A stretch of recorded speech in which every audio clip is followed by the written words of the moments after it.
Magandang araw sa mga kababayan at narito tayo ngayon sa Barangay Magdug, Gobernador Generoso, Davao Oriental po mga kababayan. Narito tayo ngayon sa bahay ni Ate Lovely, na isang kababayan natin na sikat na singer na pinagawa ni Mayor, napakabait nating Mayor ito sa Gubjin, no? Na si Mayor Juanito Culo Tinuales. So puntahan natin ngayon mga kababayan at i-update natin, makikita nyo na yung loob ng bahay ni Ate Lovely. So ngayon, samahan niyo ako ngayon sa ating vlog sa pag-update sa bahay ng Tilabli, no? So tara po.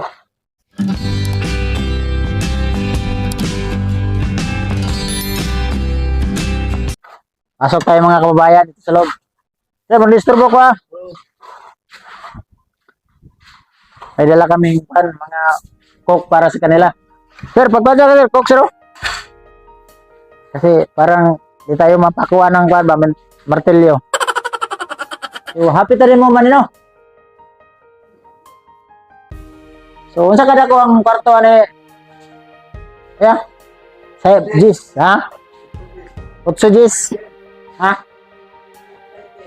8 by 10. So, napakalaki yung kwarto po mga kababayan. Basukin natin ito sa loob. So, sa bubong nito, lagyan ng kisame. Tama ba ko? Kisame, no? Lagyan ng kisame daw to. At ito po mga kababayan, yung bahay na to ay nakadubululing ito. Bululing po to. Para malamig dito sa loob. So yan sa taas, lagyan ng kisame para napakalamig. Hindi sila mainitan ba. So naka-flooring na. Okay lang boss. Okay para. Okay pa daw sa alright. Pok, no? Ay sa labas. Ang bintahan niya ni katong katubildo. Ajilusi. Para pag tingin natin Lovely dyan sa labas, makita. Napakaganda po tong tapos ng bahay. Kahit maliit to, pero hindi naman to concrete. So maganda tingnan to pagkatapos. Kasi napaka-taas. Ito. Ito dito ay tiris. So, tambakan pa ni Andre. Kulo. Yeah, tambakan. Wala pang bako. Tambakan pa daw yan para umibil sa kuan ba. Pag baha, halimbawa may tubig, hindi makuan. Hindi maabot yung bahay. Dito muna tayo mga kababayan sa baba. Ayan o. Ayan pa ng sanipa sa taas. Sanipahan yan. Maganda to. Tingnan. So, tambakan ba to dito? Kasi ang inawasan yan yung tubig. Para doon sa hindi maabot ng tubig ba.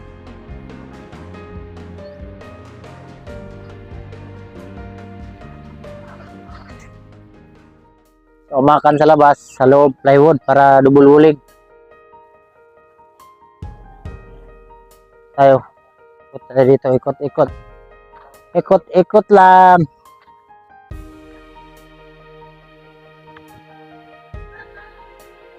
O yun, may tubig na. Pero hindi na ito maabot kasi tinambakan man ang foreman. Nakaplano na to para iwasan nila to yung tubig. Halimbawa nyo, no? Kita yung mga kababayan, may tubig. Kaya sapa kasi yan dyan. Pero hindi sapa yung malaki, parang maliit lang na kuan ba, yung ilog ba na maliit lang. Pero hindi yan lumaki. Na ano lang nang ginawa ng format, tinambakan na lang para taas siya.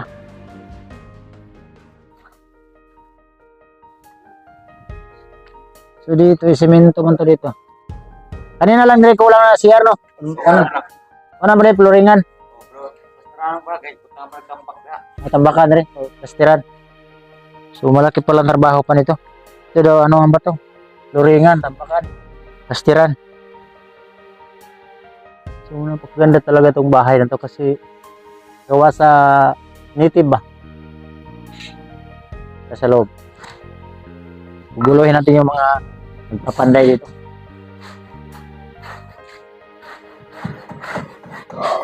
kababayan. Lagyan pa dyan sa buwan. Isami. Pero ka na, pag nakasami na, di na makita di ano. Dito naman na, kaya no. Dito na. Dami mga plywood. Kompleto na po ito ng mga materyales. Lahat nandito na materyales. Salamat sa ating mayor talaga dito no, sa Gubjin na si Mayor Juanito Colotin Walis. Maraming salamat Mayor sa pagbigay mo sa bahay na Tilable. Talagang bago lang po Tilable kasi matagal na daw niyang pangarap yung magkabahay. Ngayon pa daw na singit pa siya. Matagal na talaga niyang pangarap. Pero tanongin natin yung laki dito kasi nakita niya Tilable dito na tulog. Sir, dire na tulog na Tilable? Saan niyo dire? Wala niya napi, pero dire sila katulog. Dito pala sila Tilable na natulog pag malakas ang ulan. Kaya pala ginagyan ng buwan. Plywood. So, sa oras niyo napsan sa Tilable dire? Okay. So, dito pala sila matulog mga kababayan pag pag malakas ang ulan. Kasi ngayon doon sa Mindanao ay tag-ulan. Dito sila umuwi paggabi. Pag-araw doon sila sa bahay nila kung saan natin nakita yung bahay nila doon sa vlog ko na part 1 at saka doon sa pag-update ko sa kanila yung pagkatid ko ng bigas. Doon sila na umuwi. So paggabi dito din sila para hindi sila mabasa. Kasi may bubong naman. Kaya umuwi sila dito. So mabilis. Malapit ito siguro. Kasi hindi lang talaga na isabi namin na 3 weeks. Mahirap kasi po mga kababayan kasi tag-ulan. Mahirap yung mga trabante hindi nakapunta kasi ulan. So, mahirap naman pilitin natin yung mga tao na umulan na magtrabaho. So, ngayon, balik na sila sa magtrabaho kasi mahirap nga nito, tag-ulan. Doon sa likod. Ito yung likod niya. Maganda yung bahay na ito. Dahil sa baba. Tingnan natin yung sa likod naman, dito sa likod. Ito yung harap niya, front.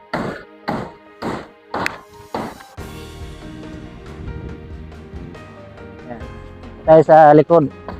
At least, kita nyo ba? Yan. Ka-streamline pa. Tangan pa muna siya, sanipa, no? Sanipahan pa.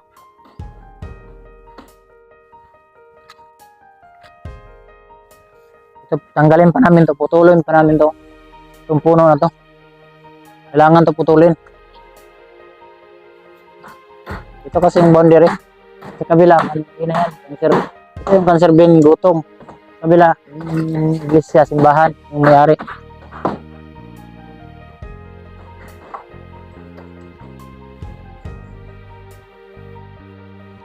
Siguro mga kasi update na lang natin ilan tayo mag-promise kung kailan matapos. Kasi ngayong panahon nga iba-iba yung panahon. So yun po mga kababayan yung nakita niyo po na pinakuan kuhanan pa yan, plastiran tawag para gano'n yung kabila. Tapos simento siguro yan dyan. Abangan na lang natin pagkatapos ito. Siguro basta i-update lang natin to kung kailan talaga ito matapos. Hindi natin matansa ng araw kasi tulad ngayon masama yung panahon, no? Parang kulimlim. So sa loob makatrabaho sila pero dito sa labas hindi kasi ulan. Yung panahon, no? Ulan. Laging umuulan dito.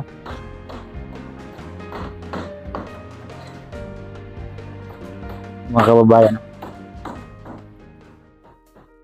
pakalaki itong bahay.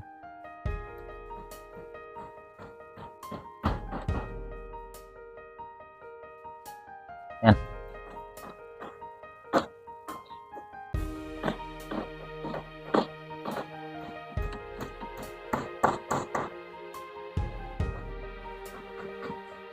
Helper ba ako mga kababayan? Helper.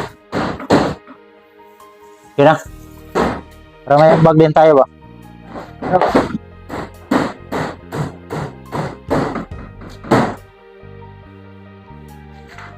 Ito po yung panday talaga nila. Para sa yung ba? Team leader nila. Ang tagagulo yung ito, idol. Yung idol ko magaling to. Ayun. Ganda ng bahay matapos to maganda to. Dito ang lagay namin ito yung kuan sa lasit. Yung mga gawa sa kawayan ba. Nilagay ko dito. Lagyan namin ito ng kuan. Kawayan. Para sa upuan sa ngayon yung pinili namin. Gano'n yung pinili namin dito. Kawayan.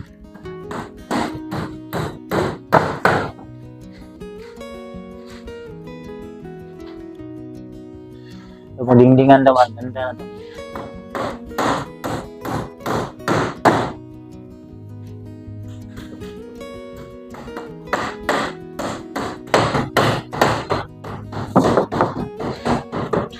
Oh, may bintana dito sa terrace, oh. Ito yung terrace niya. Yan, terrace niya. Harap buhay.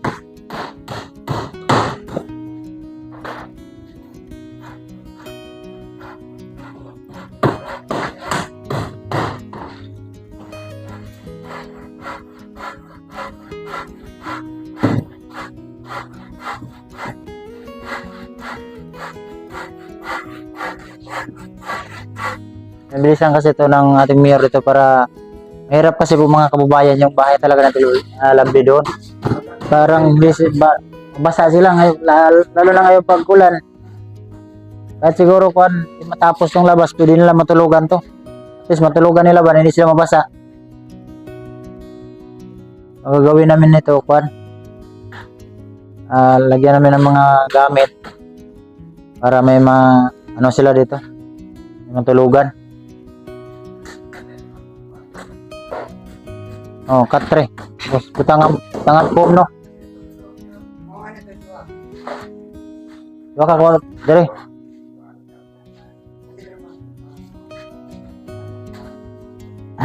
Kasi mauna lang di sulod ba, no? Dire, para dire ang gamit sulod para makatulog na sila ba?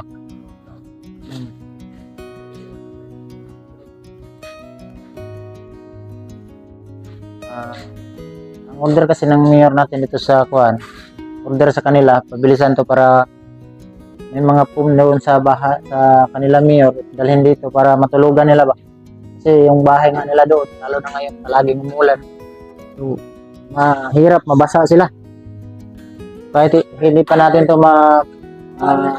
ribbon cutting, at least kalipat mo sila dito saglit na kuan ba. Matulugan na sila. Hindi lang sila mabasa.